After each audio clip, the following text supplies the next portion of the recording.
poner así mejor. Tú Hola, dijiste que no podía. bienvenidos. Acabamos de iniciar nuestro tiempo para la clase que es muy grata, es una de las que va a demandar de nosotros mucho tiempo, búsqueda, referencias, pero lo que más va a requerir de nosotros es la disposición para propiciar que el Señor revele, propicie y nos dé la senda a la cual estamos buscando como Teófilo, anhelante de conocer la verdad que era necesaria en su entorno y su momento. Así tú y yo hoy estamos escuchando prácticamente a Lucas, y es lo que me agrada. He mencionado Lucas y Pablo, son dos escritores que me impactan porque tienen la capacidad de transmitir de una manera tan cálida y a veces tan profunda, pero impactante, para hacernos partícipes del escenario, como si estuviéramos ahí, en esa condición de vivir o experimentar lo que él está transmitiendo. Bienvenidos a todos ustedes a través de las redes sociales.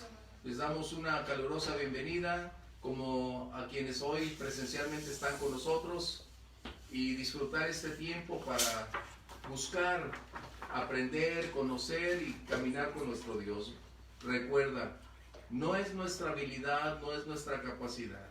Es precisamente en este libro donde vamos a encontrar las razones fundamentales que le van a proporcionar a nuestra vida espiritual una dependencia de la persona que tiene la capacidad de revelar, de instruir, de enseñar a la iglesia, el Espíritu Santo. Así que vamos a orar y pedir la dirección de Dios para este servicio. ¿Alguno de ustedes, por favor, puede dirigirla? Padre, en el nombre de Cristo Jesús te damos gracias en esta noche por tu palabra, Señor. Gracias, Espíritu Santo, por estar aquí, Gracias, por guiarnos a abrir nuestros ojos hacia la verdad, conocer tu palabra, Señor, y la revelación que cambia nuestros corazones, Dios. Te damos gracias en el nombre de Jesús. Amén. Sí, Señor. Amén. Así que mientras estamos leyendo, abre tu Biblia, por favor, al libro de Hechos, capítulo 1, y nos vamos a abocar en los primeros 2 versículos, y posteriormente estaremos del 3 al 5, que es la lección que hoy tenemos. Y si hay algún comentario, alguna aportación, será bienvenida. Sus comentarios nos enriquecen, sus aportaciones hacen la clase más amplia y nos permitirán entonces ir colocando lo que Pablo había estado enseñando. Más adelante lo vamos a ver, que todos lleguemos a la estatura, al conocimiento, que vayamos creciendo día con día en esta senda. Así que vamos a caminar, y permíteme leer esta escritura. El versos 1 y 2 dice: en el primer tratado, oh Teófilo, hablé acerca de todas las cosas que Jesús comenzó a hacer y a enseñar, hasta el día en que fue recibido arriba, después de haber dado mandamientos por el Espíritu Santo a los apóstoles que había escogido. Aquí Lucas entonces ya nos traslada a un momento muy especial, donde estamos entrando al momento en que empieza a plasmar lo que previamente en el libro anterior, el Evangelio, el tercer Evangelio, mostrándonos el por qué y el para qué, la trascendencia y especialmente lo que la iglesia estaría impactando, haciendo, y la misión asignada, cómo lograr llevar, transmitir ese mensaje, cómo hacer que esos hombres y mujeres pudieran ser capacitados de una manera tan especial en la que ellos fueran capaces de enfrentar retos que vendrían. Bien, empezamos entonces en la introducción. Escribimos, y para ustedes que están ahí, si requieren, haciendo un breve énfasis, si ustedes requieren los estudios, las hojas que se necesitan, las vamos haciendo cada semana y esto les proporcionaría elementos para tener la clase anteriormente, estudiarla y continuar con toda esta información para que al final de cada libro ustedes tengan ya un estudio dentro de lo posible, apropiado para continuar la vida cristiana. Bien, Lucas describe entonces la obra consumada, la labor por la cual el Señor Jesús, el Emanuel prometido, había descendido. Él coloca todos los hechos, los antecedentes, y establece, hay una palabra que es muy clave para cuando nosotros estamos estudiando la iglesia, el por qué, hasta dónde, la misión, y si esta labor debe continuar o quedó atrás. Realmente los recursos del ayer fueron para únicamente las personas del ayer, o tendremos que descubrir si estamos disfrutando, limitándonos en base a los recursos que tenemos. Dice entonces que en el primer tratado, Teófilo, hablé acerca de todas las cosas que Jesús comenzó. Esa es la palabra clave que tú y yo necesitamos ante otras cosas colocar. Jesús comenzó a hacer y concluyó su obra en la cruz del Calvario, su resurrección, pero apenas iniciaba la labor a la cual Él estaba encomendando a sus discípulos. Así que esta palabra, comenzar, iniciar, no es concluyente, es la apertura para ustedes y para mí del principio de lo que el Señor está propiciando se realice en cada generación. En otras palabras, no es, aquí lo coloqué, es continuación, no conclusión. Tenemos entonces las palabras, las promesas, para que cada generación se apropie de ellas, viva en la plenitud, en la llenura, porque esta obra no concluyó. Jesús concluyó nuestra salvación en la cruz del Calvario. Su resurrección probó que Él es Dios. Y esa es la parte medular de la vida cristiana. Sabemos que tenemos un lugar reservado donde Él está. La muerte simplemente se ha convertido ahora en el vestíbulo donde nosotros transitamos para llegar a la eternidad. Pero la labor encomendada tendría entonces una continuidad para lograr establecer el propósito que Jesús vino a colocar. La estrategia que Jesús definió, utilizó, y el medio para poder lograrlo es lo que tenemos ahora que colocar aquí frente a ti y para mí. Los hechos, hemos comentado desde la clase anterior, que no son los hechos de los apóstoles, son los hechos del Espíritu Santo. Hoy, mañana y hasta el día en que el Señor venga por nosotros. Esto es una gran verdad. Así que lo que hoy tú y yo tenemos es una continuidad. En otras palabras, la presencia, la llenura, la persona, la revelación, todo ese enorme poder, el Espíritu Santo sigue actuando y están vigentes para ti y para mí, a nuestra disposición, todo lo que Jesús prometió que se haría. En el Evangelio de Juan, capítulo 14, verso 12, por favor, si alguien lo tiene, Jesús declaró unas palabras que son vitales para que nosotros tengamos entonces la certeza que no era simplemente para un tiempo definido, para una época específica. Jesús declaró esto para todo aquel que cree. Si alguien lo puede leer, por favor. De cierto os digo, el que en mí cree, las obras que yo hago, él las hará también, y aún mayores hará, porque yo soy al Padre. Wow. Voy al Padre, perdón. Las obras que yo hago, ¿qué dice? También. También, ¿quién las hará? El que creyere. El que creyere. ¿Y el que cree?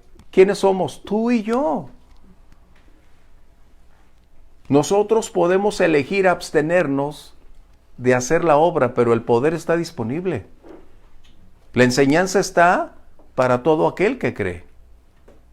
¿Estamos de acuerdo? O sea, mi postura puede ser, bueno, yo no creo que se haga, esa es tu postura, se respeta, pero escrituralmente hay una continuidad, hay una fuente inagotable que el día de hoy sigue en operación. Eso es lo que estamos buscando.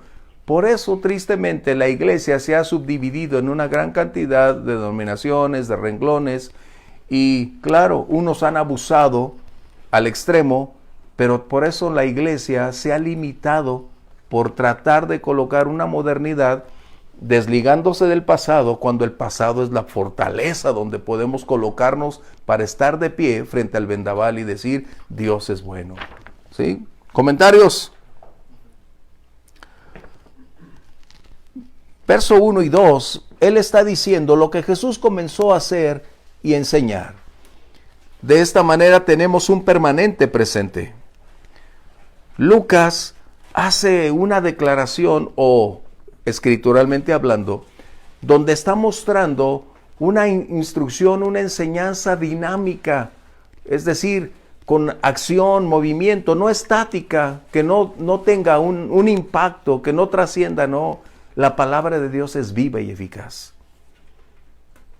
Y cuando hablamos estas palabras o esta declaración viva y eficaz, estamos diciendo que en sí misma tiene la capacidad de dar, propiciar y comunicar vida. Ese es el mensaje. Ahora, ¿cuál es el mensaje? Que Jesús resucitó y Él vino a mostrarnos el camino al cielo. ¿Para qué? Para que todo aquel que en Él cree se salve. De esta manera tú y yo somos hoy como esos hombres y mujeres testigos fieles, aunque no oculares de ese hecho, pero sí podemos decir testigos oculares de lo que Dios hace hoy y sigue haciendo como resultado de creer que Él es el eterno, el soberano Dios. Tú y yo somos testimonio de vidas transformadas, no perfectas, pero que estamos en un proceso de depuración, un proceso que nos está llevando paso a paso para ir reflejando día tras día el carácter de Jesús. ¿Y eso es por qué? Porque el Espíritu Santo sigue en operación, cambiando nuestra vida. ¿Sí? ¿Comentarios? ¿Qué está entonces colocando otra vez Lucas? Así como Teófilo estaba en sus inicios a la espera de conocer la realidad, de conocer la verdad eterna, Lucas es capaz de darle no solo los primeros fundamentos de la vida cristiana, enseñarle la sana doctrina que le permitiría a este hombre, como a ti y para mí, crecer en la gracia, conocer al Señor, sus planes, propósitos y aún cómo ser equipados para realizar la labor en la cual tú y yo estamos inmersos. Quizás no ocupemos un lugar en un engranaje tan grande donde sea nuestro nombre puesto en los diarios, no, pero en el lugar donde estamos, donde nos desenvolvemos, es justo ahí donde nosotros tenemos toda esta capacidad para hacer nuestra vida. Tenemos ahora los recursos de los que Teófilo, y ese nombre Teófilo, Teo, recuerden que es Dios, filos, de amor, de amistad, y podemos decir que este hombre amaba a Dios, ¿no? Teófilo, qué nombre. Hoy para nosotros es un nombre que ya no tiene algo de relación con lo moderno, era el nombre de personas del siglo pasado todavía, ¿no? Aunque uno que otro queda ese nombre, pero para ti, para mí, es uno de los hombres que puede ser tan impactantes a causa de lo que él estaba buscando. Por lo tanto, Lucas le escribe no a él únicamente, sino como un creyente, como tú y yo, que tiene hambre, que tiene sed, que necesita conocer la verdad para mantenerse en la verdad, crecer en la verdad y predicar la verdad. Ese es un punto muy importante, ¿sí? Comentarios. Recuerden, esta es una clase de interacción.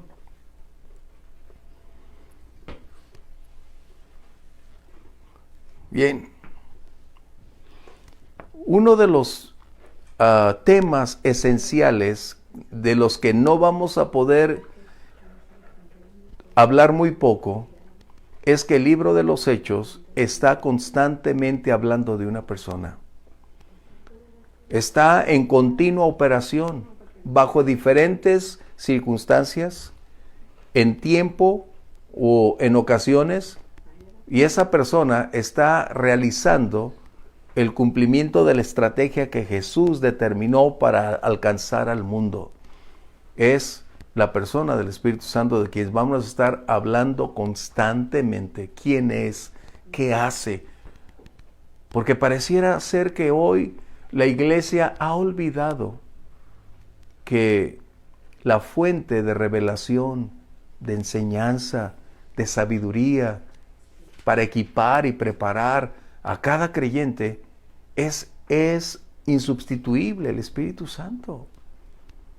No es una fuerza, tenemos que hacer un énfasis constantemente sobre este tema porque es algo que por lo general ya no es muy popular en los púlpitos hablar del Espíritu Santo. Pero sin el Espíritu Santo la iglesia no estuviera viva. La iglesia no tuviera trascendencia. Sin el Espíritu Santo no habría oportunidad de seguir predicando el Evangelio. Sin el Espíritu Santo la letra no propiciaría un cambio en nosotros, porque el Espíritu Santo es el que hace posible que todas las cosas sucedan. Por eso una y otra vez vamos a encontrar en textos de Hechos acerca de la persona, función, acciones y aún dirigiendo, actuando para propiciar que la iglesia, a través de cada creyente, logre dar justo en el blanco, la razón por la cual tú y yo seguimos aquí. ¿Comentarios? Así que también va a estar el Espíritu Santo preparándonos como vasos limpios para ese tiempo y momento.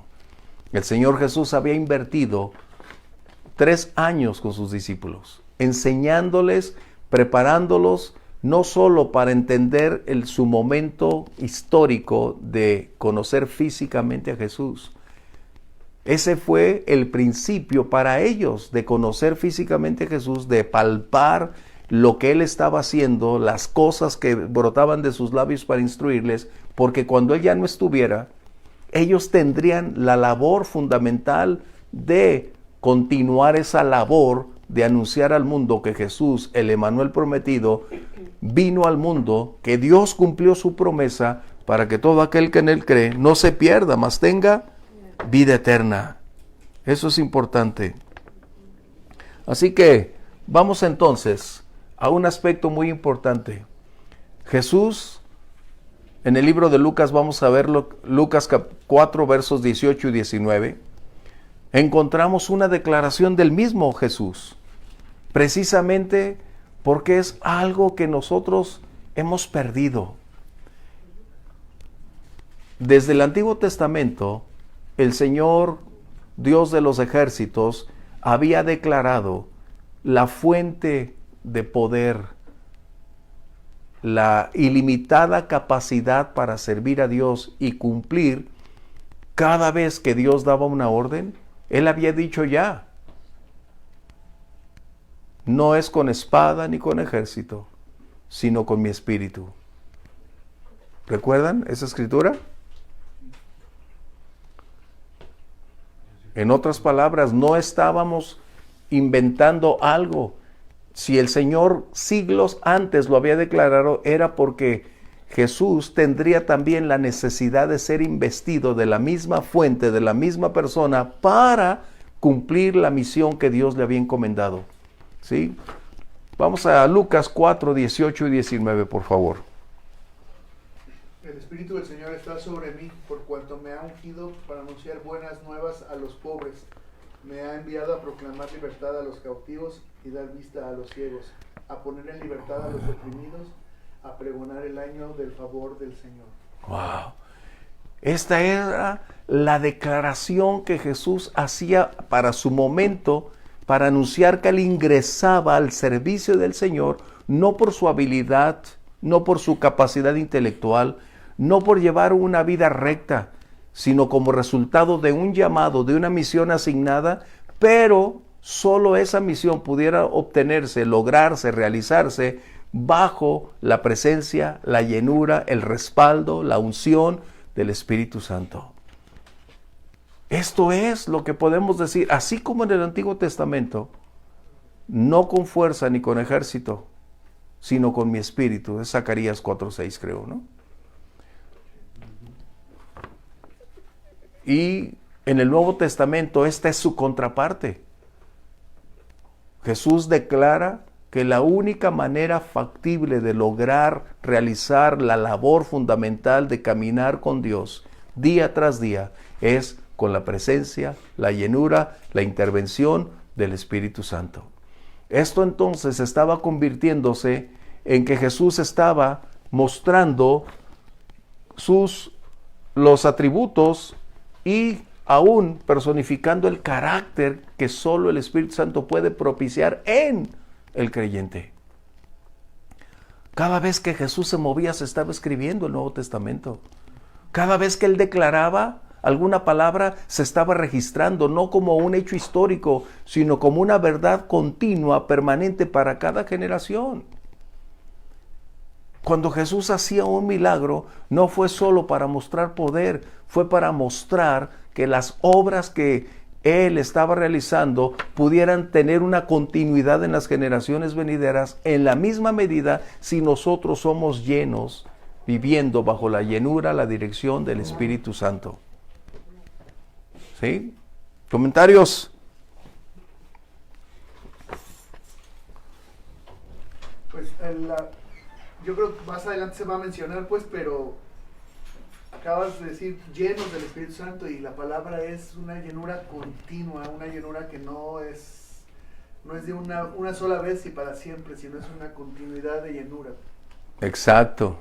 Es algo que vamos a estar constantemente mencionando estas palabras y debemos familiarizarnos con ellas, no como algo intelectual, sino como una verdad contundente que nos muestra precisamente que esa es una fuente inagotable que se va a derramar sobre nosotros, pero en la medida de nuestro servicio, en la medida de nuestras acciones, vamos minándonos, vamos perdiendo y necesitamos volver a la fuente.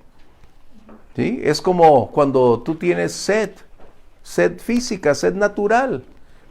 Llega el momento en que tú decides ir y beber agua, pero finalmente te sacia.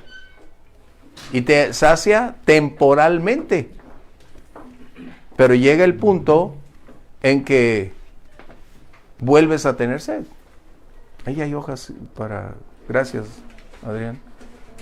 Ahí atrás, si no...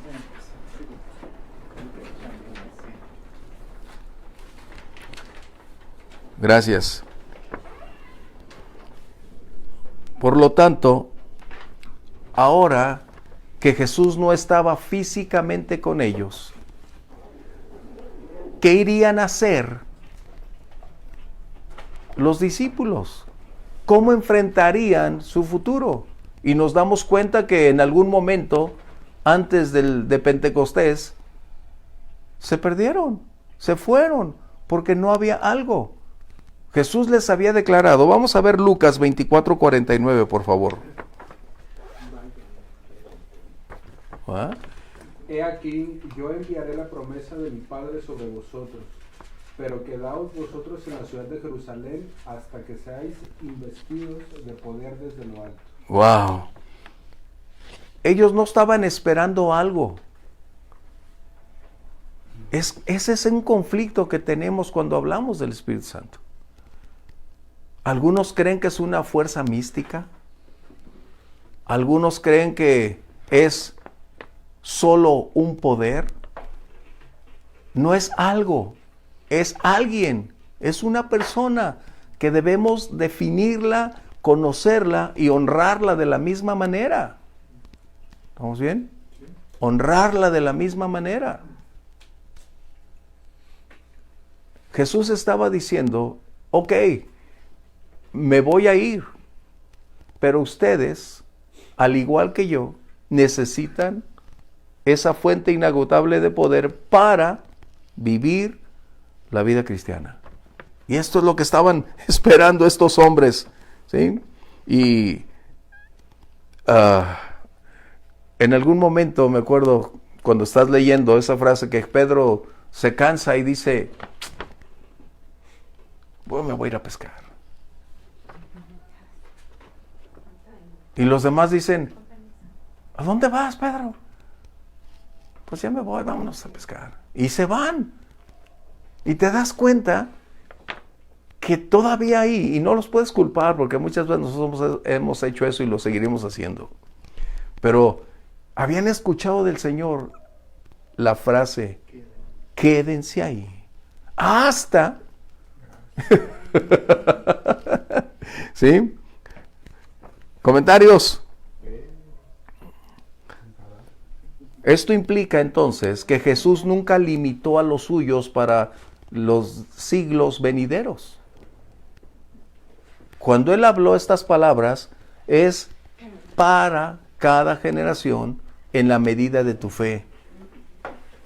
Jesús no limitó en ningún instante a nadie. Nosotros nos limitamos a nosotros mismos porque nuestra propia teología, nuestra propia perspectiva dice esto sí, esto no. Esto lo puedo creer, esto no creo que suceda. Pero Jesús dijo, las mismas cosas que yo hago, las harán.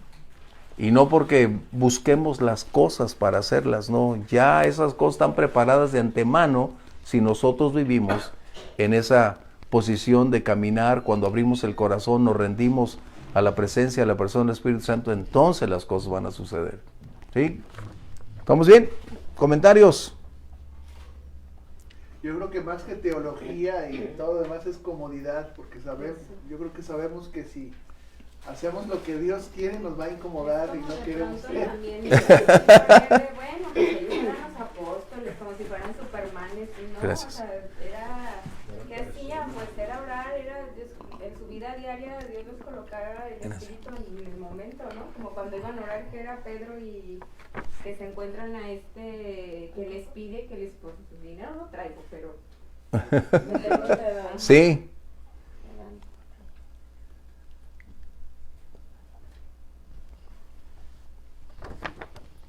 Nosotros por lo general nunca o naturalmente no somos atraídos al Evangelio, a menos que la persona del Espíritu Santo propicie convicción, deseo, hambre, sed, porque nuestra capacidad de intelecto, nuestros recursos, nuestra posición o nuestro trasfondo incluso religioso en ocasiones representa una situación crítica. Pero esa es la razón. Por eso, cuando nosotros nos sustraemos del Espíritu Santo, estamos limitándonos a nosotros mismos, porque una labor fundamental de la iglesia es la predicación del Evangelio y hacer discípulos. Nosotros no tenemos la habilidad de convencimiento. No podemos propiciar eso. Aunque tengas una habilidad, algunos pueden enamorarse de lo que hablas, pueden seguir lo que dices, pero finalmente eso son palabras. No tenemos tanto impacto. ¿Sí? ¿Comentarios? Versos 3 al 5, si podemos ir ahí. ¿Alguien los puede leer, por favor? A quienes también después de haber padecido, no es Lucas, es Hechos, ¿no? Hechos. Dos, ¿no? Y se les apareció. 3 al 5. Sí, ¿no? Sí. A quienes también. Sí. ¿Sí es? Sí. Es que mi teléfono anda chateando. Ando chapeando. ¿A quienes? No. No, aquí ya lo tiene Omar. Ok. ¿Sí? ¿Lo leo? Sí, por favor. a quienes también, después de haber padecido, se presentó vivo con muchas pruebas indubitables, apareciéndoseles durante 40 días y hablándoles acerca del reino de Dios. 4, ¿verdad? Y Sí. estando juntos, les mandó que no se fueran de Jerusalén, sino que esperasen la promesa del Padre, la cual les dijo: oísteis de mí, porque Juan ciertamente bautizó con agua, mas vosotros seréis bautizados con el Espíritu Santo dentro de no muchos días. Una gran interrogante es, ¿qué habló Jesús en esos 40 días? ¿Se fueron a comer? ¿Se fueron a disfrutar ese encuentro? Jesús estaba muy, muy dedicado, porque antes de la crucifixión Jesús había invertido prácticamente un tiempo para enseñarles lo mismo, es decir, mostrarles que había una obra futura por ejecutar. Y el gran amor del Padre debería ser la fuerza motriz que les llevara para abrazar esa verdad, amarla y aún vivir por ella. Si el reino, el perdón, el amor de Dios, la libertad del pecado, el romper las cadenas, no representaría en el corazón de estos hombres la realidad que los moviera, ellos no estarían listos para Pentecostés. Ellos necesitaban amar lo que Jesús amaba. Necesitaban verlo desde la misma perspectiva en la cual el mismo Señor dio su vida. Porque si ellos abrazaban esa obra como Jesús lo hizo, entonces estarían listos y preparados para Pentecostés, que sería unos cuantos días después, 10 días después para ser exactos. Porque ese poder, si viniera a sus vidas y no tuviera la esencia del para qué correctamente, ese poder sería utilizado para sus propios intereses. Es más, la iglesia ni existiría porque ellos se dedicarían a vender sus dones. Como lo hemos visto hoy. Como es algo tan común. Ese era el propósito. Jesús estaba interesado en que esos 40 días posteriores a su resurrección generaran una vez más, es como cuando estás martillando, cuando estás colocando un clavo y tienes que llevarlo hasta lo más profundo y aún darle 2 o 3 para que quede muy bien asegurado. Como dijera esa verdad, un pastor que se apellidaba Baxter, inglés, que dijo: para que una verdad, hablando de la palabra, quede permanentemente, tienes que estarla martillando continuamente para que se adhiera a nuestra vida, ¿no? Pues no es nada nuevo lo que Baxter mencionó. Jesús invirtió estos 40 días para prepararlos al gran evento que vendría. Ahora, si ustedes y yo nos podemos ver por un instante mirando hacia un futuro, ¿cómo ellos enfrentarían un futuro incierto? Donde habría persecución, donde se levantaría una oposición tan grande aún contra sus propias vidas, donde vendrían momentos en que serían exigidos al máximo. Y hablando de persecución no solamente religiosa, sino gubernamental, donde quiera que estuvieran, ellos representaban una amenaza al imperio romano. ¿Cómo enfrentarían algo tan crítico? ¿En sus fuerzas? Por supuesto que no. Ellos entonces habían de recordar que Jesús oraba, Jesús sanaba, Jesús constantemente hablaba de los recursos inagotables que el Padre tiene. Eso es lo que tú y yo estamos por descubrir, por ahondar, por entrar en esa esfera sobrenatural donde hay una ilimitada capacidad de recursos a nuestra disposición, en la medida en que estemos rendidos a esa voluntad y permitamos que el Espíritu Santo siga obrando en nosotros. ¿Comentarios? Puedo pensar que esos 40 días, si ellos antes tenían miedo, porque era lo que tenían, y les dijo, pues no, o sea, no tengan miedo, no se van a quedar solos, voy a enviarles el Espíritu Santo. y luego ya resucitado se aparece con ellos durante esos 40 días. Yo creo que, y eso es nada más una apreciación personal, pues, porque no sabemos exactamente qué. Así es. Pero de que, obviamente, de que comió, rió, o sea, roncó y les mostró que estaba bien. ¿Qué les habló? Para decirles lo que venía sobre ellos y que inmediatamente, pocos días después viniera el Espíritu Santo.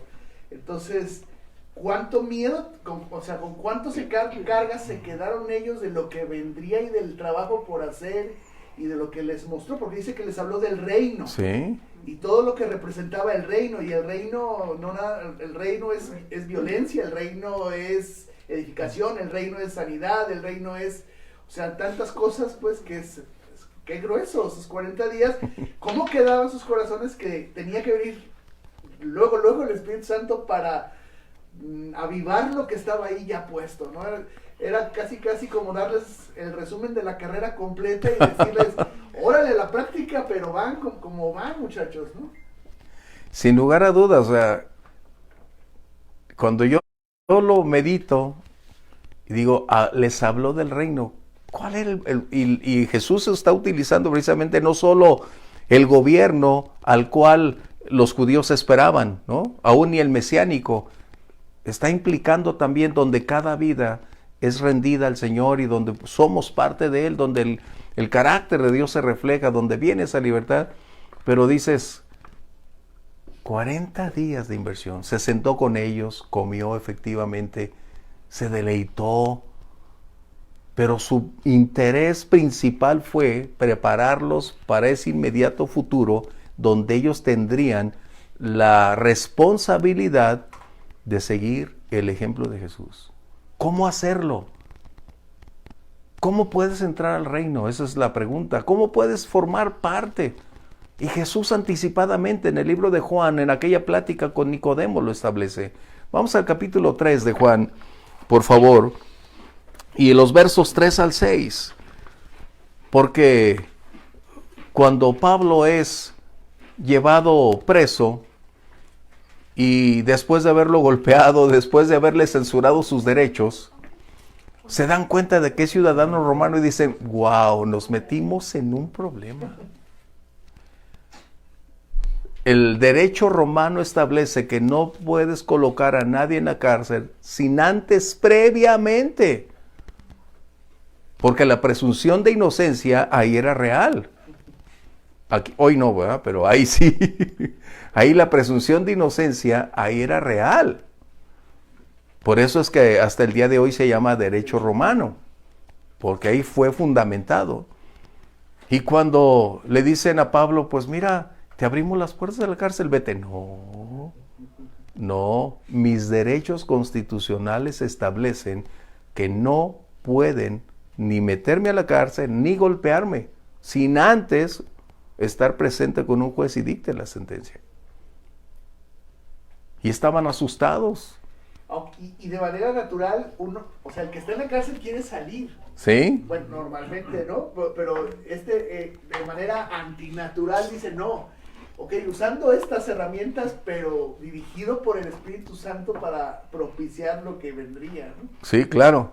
Y resulta que estos hombres dicen, ¿eres ciudadano romano que compraste tu ciudadanía? No, la tengo de nacimiento.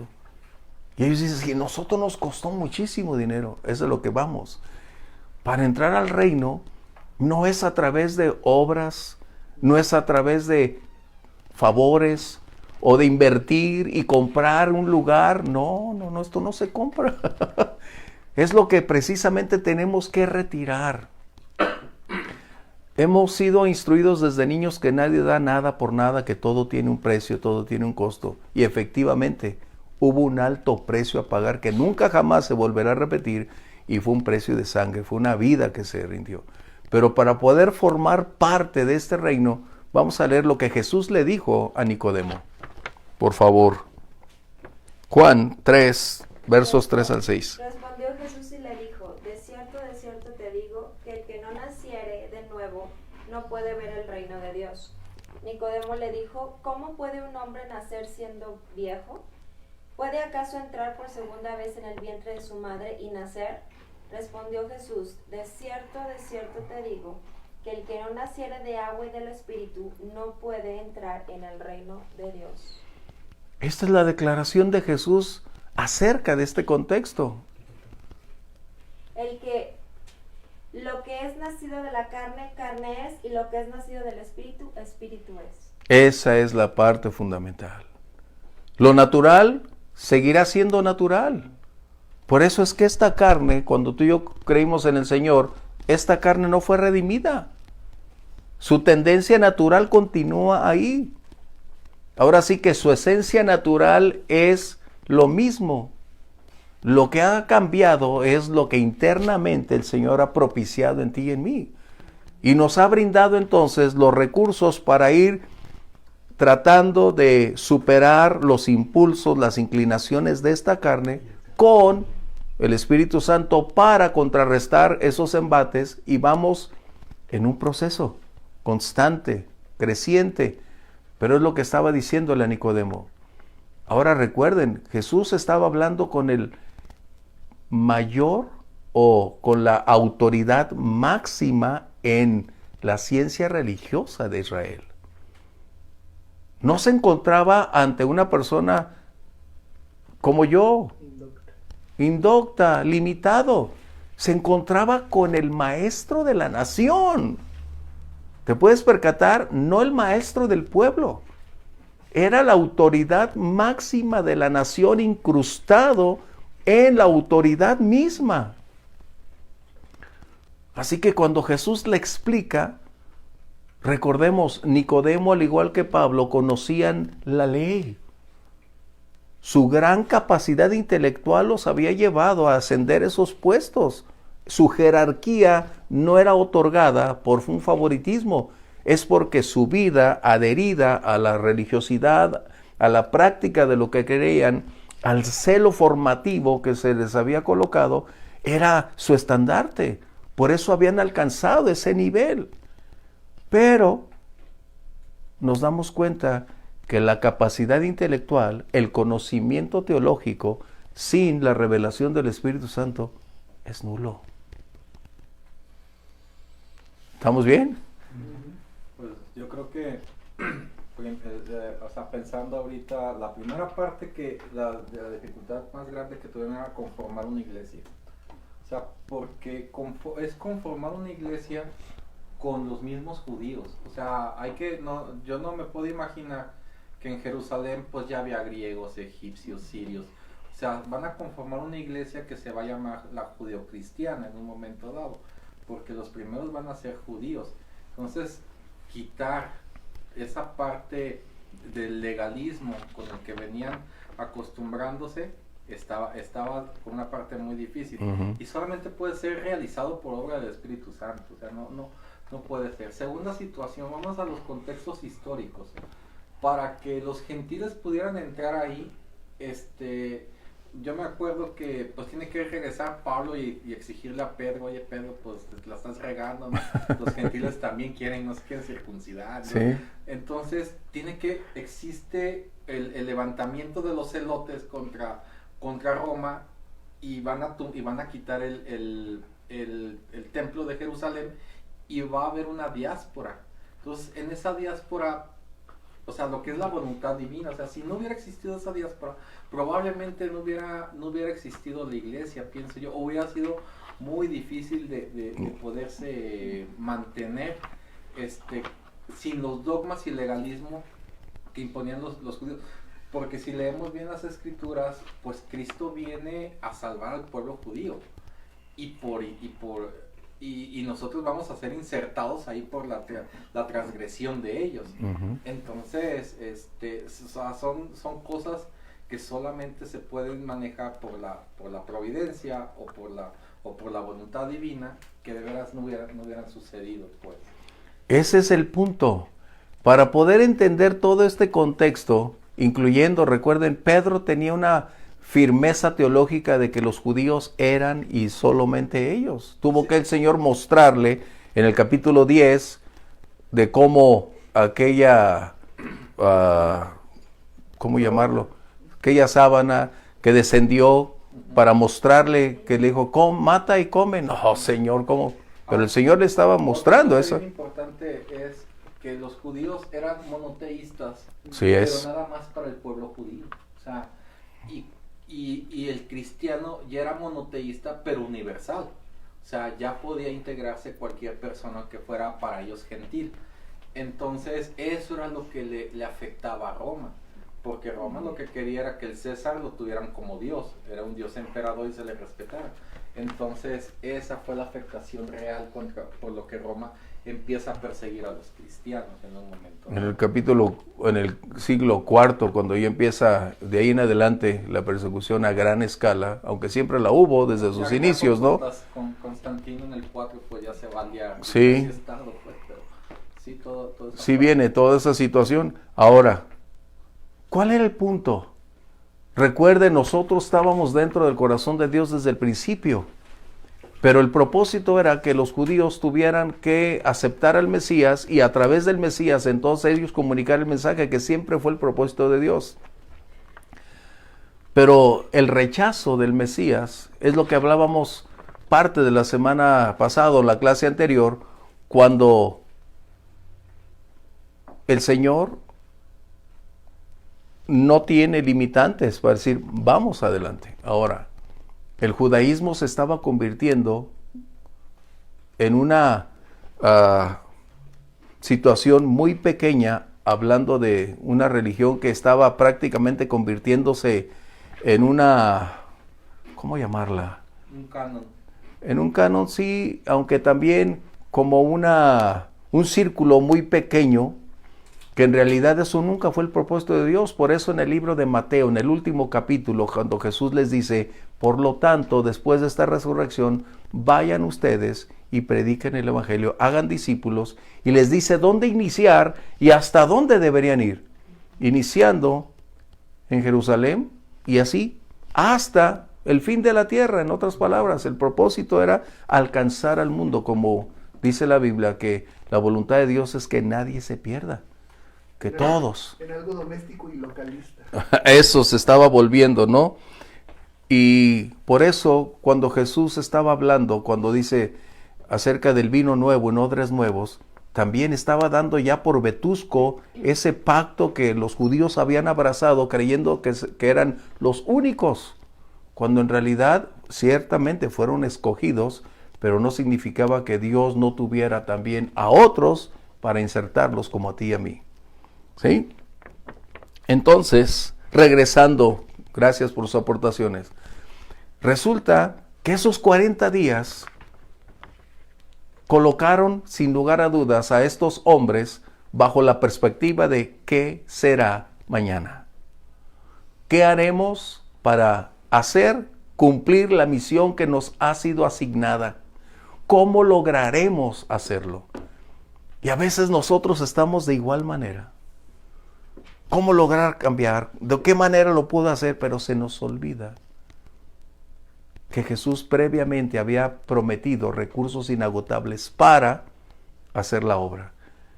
En el libro de 2 de Corintios 3, verso 5, por favor, si alguien lo tiene. Pablo, obviamente, años adelante, establece de qué manera para disipar nuestra forma o lo que estos apóstoles estaban enfrentando. ¿Qué haremos mañana? ¿De qué manera? Ahora recuerden, Pentecostés fue 10 días después de que el Señor Jesús se fue. Era ahora sí que una inmediata acción del cielo para que no perdieran estos hombres su capacidad de ser impactados, ¿sí? 2 de Corintios 3:5, por favor. Dice, no que seamos competentes por nosotros mismos para pensar algo como de nosotros mismos, sino que nuestra competencia proviene de Dios. Eso. Este es el punto. Pablo, una vez más, mostrando que sus conocimientos adquiridos a través de los años en la mejor universidad de Corinto, al igual que estar bajo Gamaliel, que fue su maestro por excelencia, no eran los recursos suficientes para hacer cualquier cosa. Pablo, claro, estamos hablando de años antes, pero la declaración fundamental es que nuestra capacidad procede del Espíritu Santo. En otras palabras, lo natural no puede cambiar lo natural. Puede tratar con métodos, con formas, con sentimientos, incluso con recursos naturales, pero ese ámbito natural es susceptible nada más de ser movido en lo natural, pero hacerlo trascender es imposible. Como Jesús le dijo a Nicodemo, lo que es de la carne sigue en esa misma esfera, pero solo lo espiritual es susceptible de ser alterado por lo espiritual, es decir, por el Espíritu Santo. Por eso a veces nosotros tenemos problemas, queremos convencer a las personas y queremos darles y pegarles cuando es el Espíritu Santo quien preparará el escenario cuando tú y yo compartimos, y Él es quien abre el entendimiento, quien prepara los corazones para que esa palabra que se siembre dé fruto, y el Espíritu Santo trae convicción. Nos prepara para la obra que Dios nos va a llamar a hacer. Porque a veces nos preguntamos, y yo estoy seguro que ustedes, ay Señor, ¿cómo hago esto? Pablo está diciendo de dónde procede. Yo creo que estos hombres estaban diciendo, Pedro, tú eres pescador. ¿Qué vas a hacer de predicador? No, o sea, ¿cómo le vas a hacer? O sea, pónganse en ese contexto. Tú y yo tenemos un antecedente. Y resulta que la labor fundamental hoy en nuestra vida cristiana tiene una directriz, una misión específica. Y dices, ¿cómo le hago? Si mis antecedentes son estos, ¿no? Es como cuando el Señor me estaba llamando al pastorado con mi esposa, y decía, Señor, te equivocaste. La verdad, yo dije, Señor, te equivocaste, yo soy el menos indicado. Yo estoy atrás de los ladrillos y tú me llamas a esta labor. No. Sí, he servido en la iglesia, hemos trabajado por años en la iglesia, pero para estar en el... No, Señor. ¿Por qué? Porque lo mides a través de tus antecedentes, de tus capacidades, de tus recursos. Pero se te olvida que quien hace la obra es el Señor en nosotros y a través de nosotros. Esa es la diferencia. ¿Sí? ¿Comentarios? Wow. Por lo tanto, solo habría una manera de que la iglesia, es decir, estos hombres y mujeres pudieran lograr hacer su labor. Y aquí estamos. Vamos a ver Juan 14:16, por favor. La única manera en que estos hombres pudieran tener acceso a las posibilidades de cumplir con una labor, ahora sí que ineludible e inaplazable, porque esa labor ya había iniciado cuando el Señor Jesús resucitó. Desde el momento en que el Señor se levantó, la iglesia tenía esta condición. Juan 14:16, por favor. Y yo rogaré al Padre, y os dará otro Consolador, para que esté con ustedes para siempre. ¿Cuál era el propósito del Espíritu Santo? Es la gran pregunta. Cuando dice otro, no está hablando de menor o en diferente capacidad, deidad o naturaleza. Cuando Jesús está mencionando, rogaré por otro, está hablando de una igualdad, de que el Espíritu Santo es Dios. Eso es algo que tenemos que colocar ahí, por favor.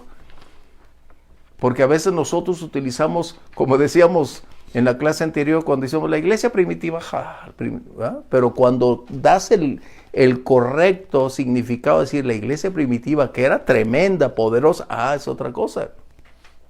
Pero cuando decimos otro, es como decir, ¿y ese qué?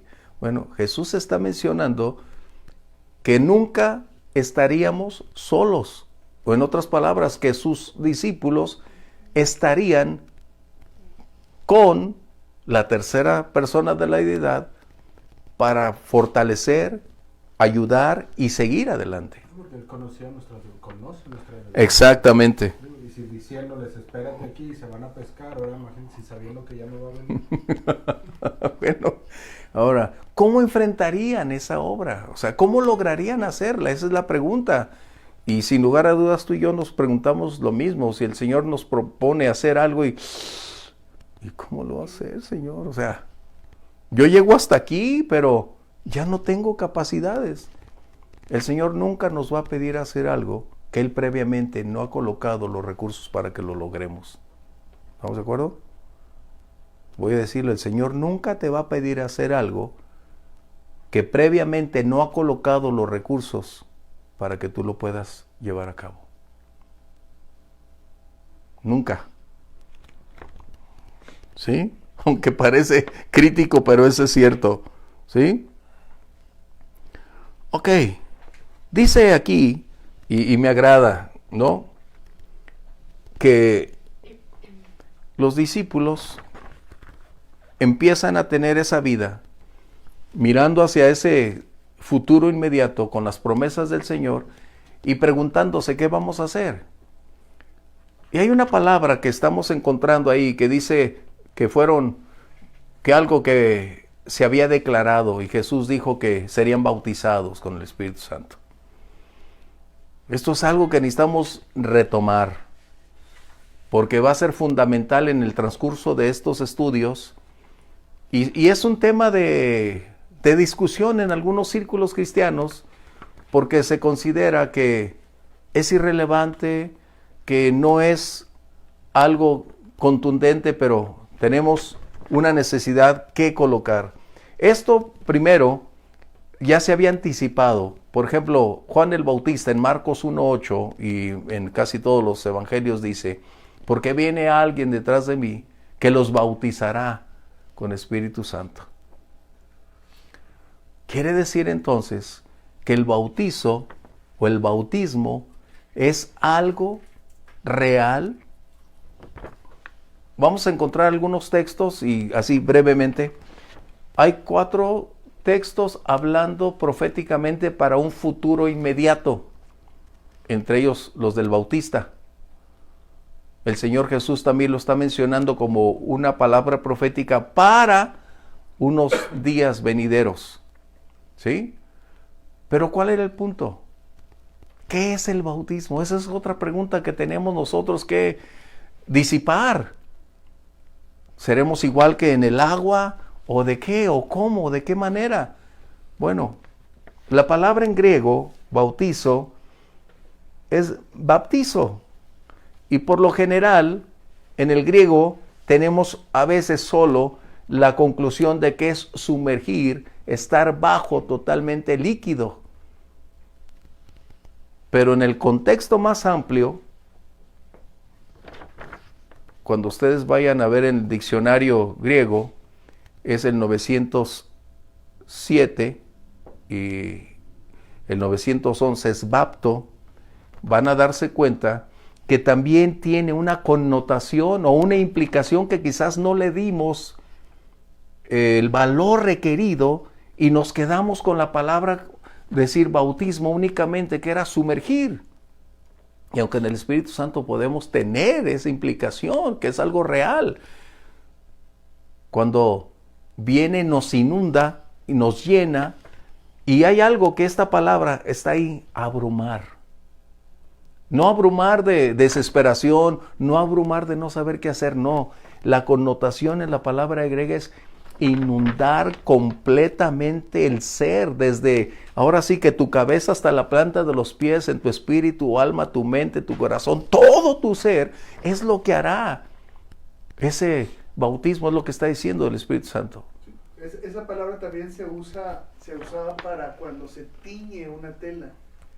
O sea, cuando se tiñe una tela que el color entra por todos los tejidos del hilo e invade completamente la tela y deja de ser lo que era para pasar a ser otra tela distinta, con otro color distinto, pues, por el teñir, por la manera en que penetra por todos lados. Lo que dijo Jesús a Nicodemo es eso. Esa llenura, esa plenitud, esa libertad, ese cambio, como dijiste, ser otro. Pero hay una connotación, es de unión e identidad. Hay un texto que les va a parecer difícil, 1 Corintios capítulo 10, versos 1 y 2. Pablo en un momento dado hace una referencia que a mí por muchos años me impactó, pero no sabía cómo darle la interpretación apropiada. Vamos. Claro, ¿no? Sí, por favor. No quiero que desconozcan, hermanos, que nuestros antepasados estuvieron todos bajo la nube y que todos atravesaron el mar. Todos ellos fueron bautizados en la nube y el mar para unirse a Moisés. ¿Cómo podemos pensar eso? O sea, por años lo leí, lo creí que lo captaba, pero es obvio que hay condiciones que escapan en tu momento de tener esa comprensión mayúscula. Y si te preguntabas, ¿cómo fueron bautizados? Entre la nube y el mar. No hubo agua en ellos. No fueron sumergidos. Estás hablando de dos polos opuestos, el cielo y el mar. Pero la palabra que utiliza Pablo es precisamente, y cómo no, la iba a utilizar Lucas y Pablo fue su maestro. O sea, eso es algo que me impacta, como he mencionado, Lucas, Pablo, una forma de escribir para darte precisamente el punto específico para no desviarnos, no perdernos. Y la palabra que utiliza Pablo es la misma de Lucas para decir que tiene esa connotación de unión con y de reflejar la identidad. Es lo que le pasó al pueblo de Israel. Fueron bautizados en Moisés, ¿para qué? Para tener una unión en ese camino y una identidad que les permitiría ser el pueblo de Dios. Entonces, cuando viene el Espíritu Santo a nuestra vida, propicia una unión con el Señor y nos permite una identidad. 1 Corintios 12, verso 13, por favor, que está muy cerquita ahí donde están.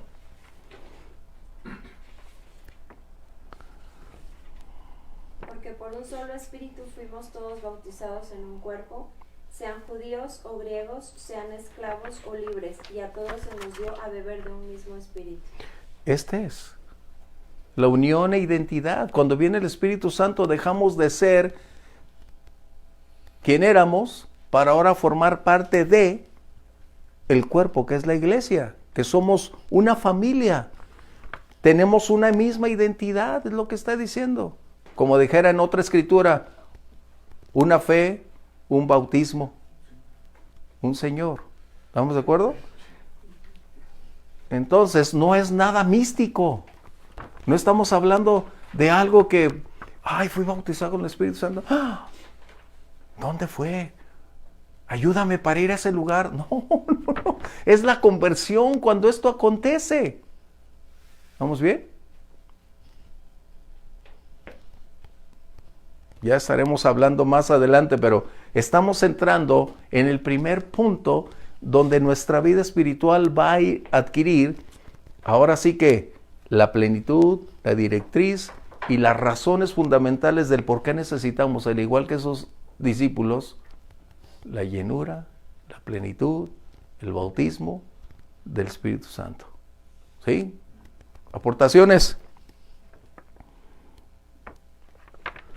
¿Qué quiere decir entonces? Que el Espíritu Santo va a equipar a cada creyente, primero, los frutos, que es algo que tú y yo no podemos producir. Él los produce en nosotros, cuando vive en nosotros, cuando nos rendimos voluntaria y completamente, Él va entonces a propiciar que esto acontezca. Pero también nos va a preparar con dones para servir. Y los dones siguen en operación. Estábamos hablando. Continuidad, no conclusión. Porque este es otro aspecto donde algunos cesacionistas, los respetamos por supuesto, pero dice Jesús comenzó, no terminó. ¿Sí? Jesús comenzó a hacer y enseñar. ¿Y cuál era el propósito? Esta continuidad es para la iglesia. De tal manera que los dones continúan en operación. Forman parte de la vida del creyente Pero si tú y yo no los procuramos, como dice Pablo en 1 Corintios 13, procurad los dones. Es nuestra decisión.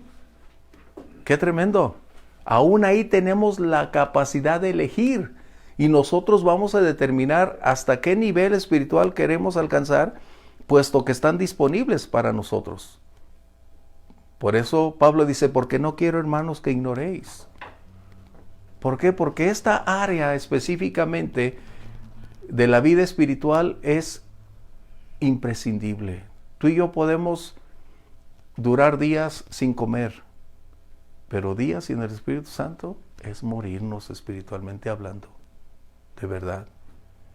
Necesitamos la llenura del Espíritu Santo. Ahora, ¿seguirán vigentes? Tan vigentes como tú y yo estamos respirando. Están ahí.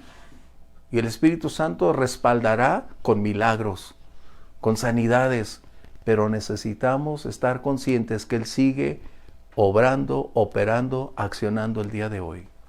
¿Cómo hacerlo? Permitir que Él actúe en nosotros y a través de nosotros. Esta es la estrategia que el Señor Jesús colocó. El propósito del Espíritu Santo es este.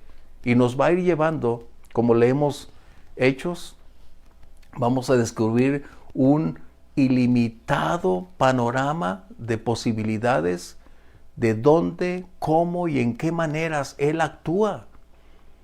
¿Cómo puede elegir a alguien en un momento determinado para hacer tal vez una labor pequeña o a alguien para hacer una labor enorme? ¿Sí? Y vamos a ver más adelante si las lenguas son o no. Todo está ahí. ¡Wow! La verdad que a mí me agrada cuando hablamos acerca de los dones porque, como dice, es un don, es un regalo que no podemos producir. Pero siguen vigentes, por supuesto, están ahí. Tengo un amigo que es calvinista, pero la diferencia, él fue bautizado con el Espíritu Santo y habla en lenguas. Él es pastor. Y me dice, no soy cesacionista, pero pues ¿cómo negar los dones? Y el Espíritu Santo está aquí y yo puedo hablar en lenguas, en mi familia hablamos en lenguas. Dice, esto quiere decir que es real. Estás hablando de una postura, muy crítica. Y él obviamente acepta que la realidad del Espíritu Santo no la puedes eliminar por una postura personal. Es una realidad que en la medida en que tú y yo estemos conscientes y dispuestos, Él lo hará. ¿Sí? ¿Comentarios? Recuerden, estas clases van a ser participativas.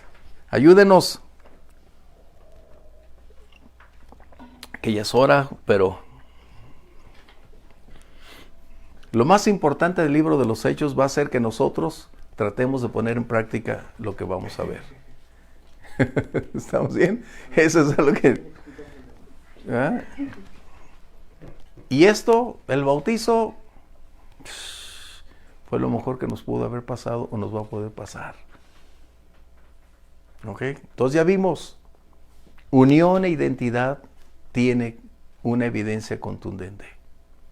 Y ese texto de Moisés, cuando están ahí por años, para mí fue difícil de ubicarlo.